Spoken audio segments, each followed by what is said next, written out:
Magandang araw sa ating lahat. Ito na naman tayo, magbabaklas ng friction plate. Magpapalit tayo. Madali lang itong baklasin. Gamit lang tayo ng socket wrench na number 12. Tanggalin lang natin yung 6 na tornilyo. Bakit natin papalitan ang ating friction plate? Ito kasi yung pumipigil sa gulong para makapagliko. At ito din ang nagsisilbing preno ng ating harvester. Mabilis ito mapudpod lalo na sa mga maliliit na pinitak. Dahil ikot ka na ikot. Lalo na pag matigas yung lupa kasi kumakapit yung gulong.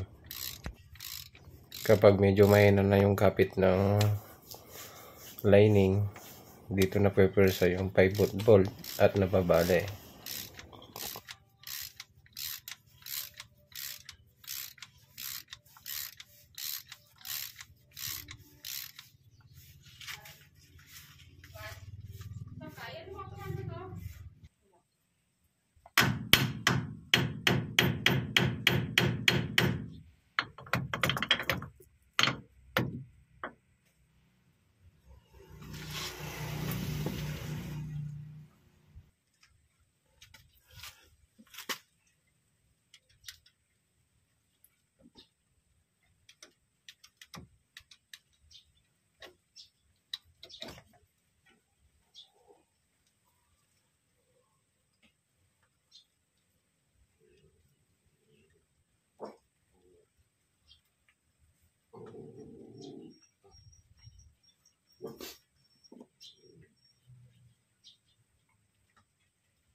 At ito na, natanggalan natin yung housing ng friction plate. Tanggalin lang yung lock. Tatanggal mo na lahat yan. Bali, 8 na piraso yan.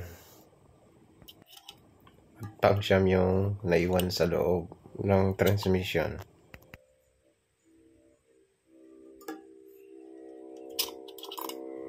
Isa ring dahilan kung bakit minsan na mabilis din mapudpod ang ating friction plate dahil sa ginagamit nating langis. Yung ibang langis masyadong malabnaw, kaya ang nangyayari mas kumakapit yung friction plate sa ating pressure plate. At mapapansin natin pag medyo pangit yung langis, may maririnig kang tunog pag nag-pivot ka.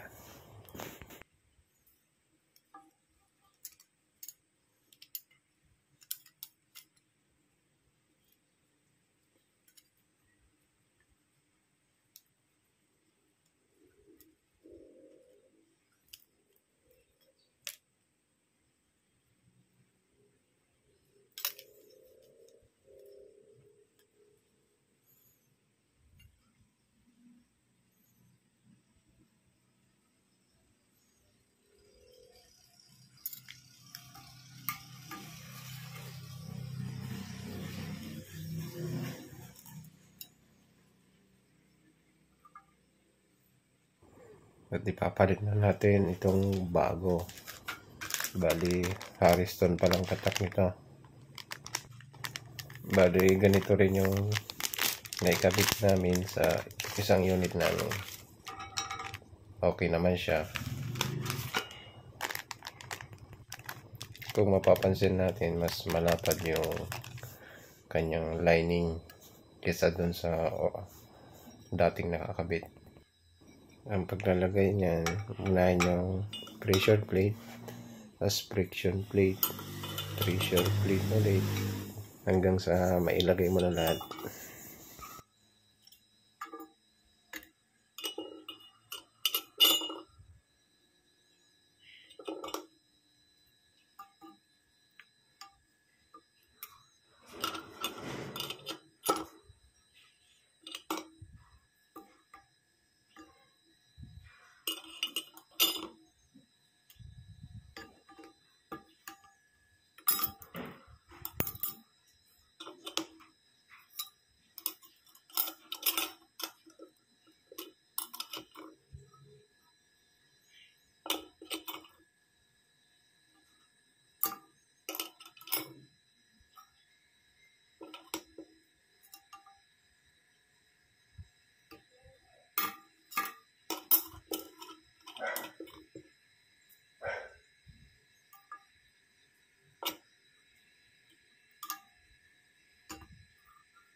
At bago natin ibalik yung housing sa may transmission, kailangan muna natin pagtapatin yung mga ngipin para maipasok natin. Pag hindi mo kasi na pagtapat-tapat yan, hindi mo maipapasok yan. At medyo may kahirapan lang yung pagbabalik.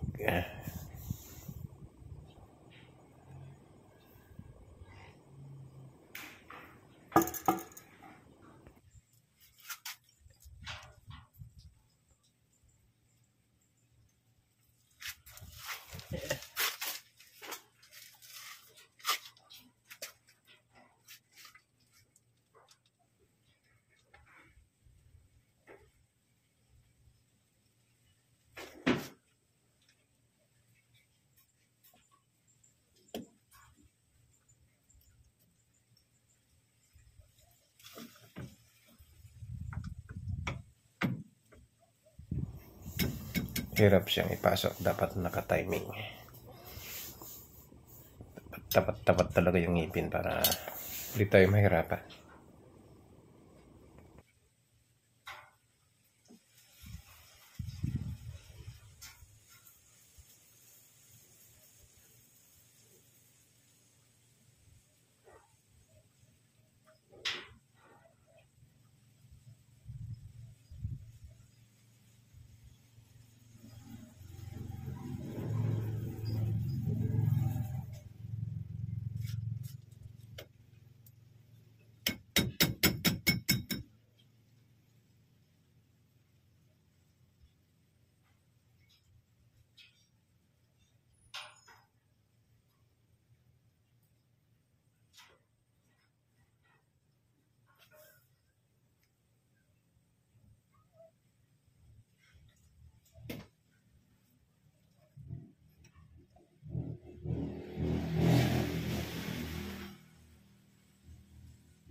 At kung bago pa lang po kayo sa aking channel, huwag niyo pong kalimutan mag-subscribe.